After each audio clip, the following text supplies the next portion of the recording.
रही हूँ।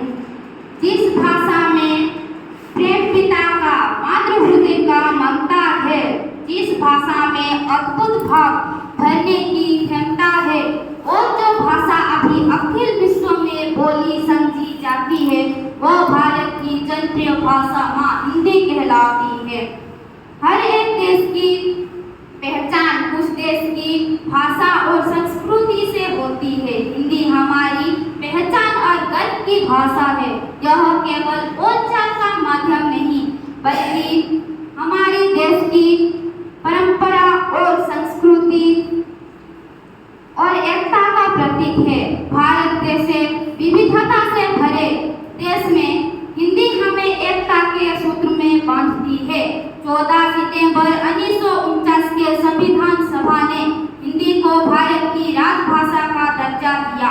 हिंदी विश्व में सबसे बोले जाने वाले भाषाओं में तीसरे स्थान पर है और हमारे देश में सबसे बोले जाने वाले भाषाओं में प्रथम स्थान पर है। इसीलिए कहा गया है कि भाषा हमने सारी सीखी, पर हिंदी जैसी बात नहीं। संस्कृत से संस्कृति मिली, हिंदी से बने हम हिंदुस्तानी। हिंदी भाषा की उत्पत्ति संस्कृति भाषा के सिंधु शब्द से हुई है। सिंधु नदी के किनारे पर रहने वाले लोग हिंदी कहने लगे, जिसके वजह से यहाँ के लोगों को हिंदू और हिंदुस्तानी कहा जाने लगा। भारत के संविधान में देवनागरी लिपि में हिंदी को राजभाषा घोषित किया गया। भारतीय संविधान के व्यवस्था के अनुसार धारा 343 के अनुसार हिंदी को राजभाषा का मान्यता प्राप्त है। संविधान के निर्देश के अनुसार सरकार अपने पसंद भाषा और हिंदी में सारे कामकाज करने के लिए स्वतंत्र है। हिंदी की बढ़ती हुई लोकप्रियता और अंतर्राष्ट्रीय महत्व के साथ हिंदी भाषी क्षेत्रों में रोजगार के क्षेत्र में बढ़ती हुई है। हिंदी अधिकारी, हिंदी अनुवादक तथा हिंदी शिक्षक जैसी पदों की सृष्टि हुई है। आज हिंदी में विज्ञान, तकनीक, प्रशासन, साहित्य तथा मीडिया की समृद्ध सामग्री उपलब्ध है, जिससे यह आधुनिक भारत में प्रगति की सहायक बन सकती है। हमारे देश के मध्य प्रदेश हमारे देश के पहला राज्य है जो हिंदी भाषा में मेडिकल और प्रयुक्ति विद्या की अध्ययन करने के लिए छात्रों को प्रेरित करता है। भाषा हमें एकता के सूत्र में बांधने रखने में प्रमुख भूमिका ग्रहण करती है। हमारे राजनीतिक, सामाजिक और सांस्कृतिक एकता के लिए एक साझा भाषा की आवश्यकता है।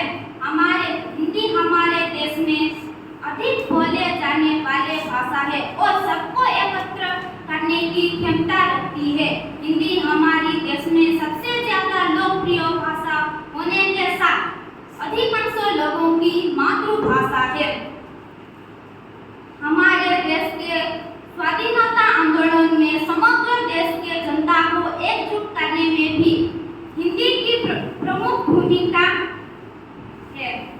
उसके अलावा हमारे देश के महान जननायक महात्मा गांधी के समय बाल गंगाधर तिलक, पंडित नेहरू जैसे महान व्यक्तित्वों ने भी हिंदी को राष्ट्रभाषा के रूप में स्वीकार किया था।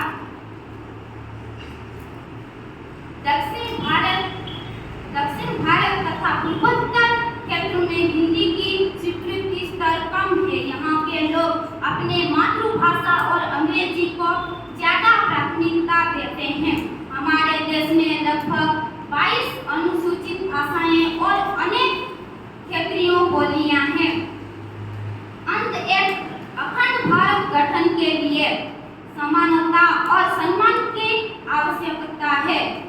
एकता भाषा तोड़ने से नहीं, बल्कि विविधता के सम्मान देने से होती है।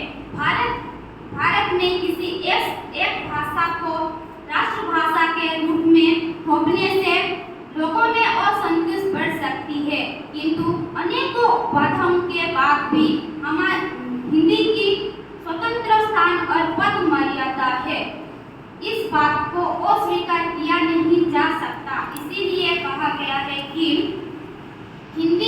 भाषा नहीं भाव की अभिव्यक्ति है। यह मातृभूमि पर मर मिटने की भक्ति है।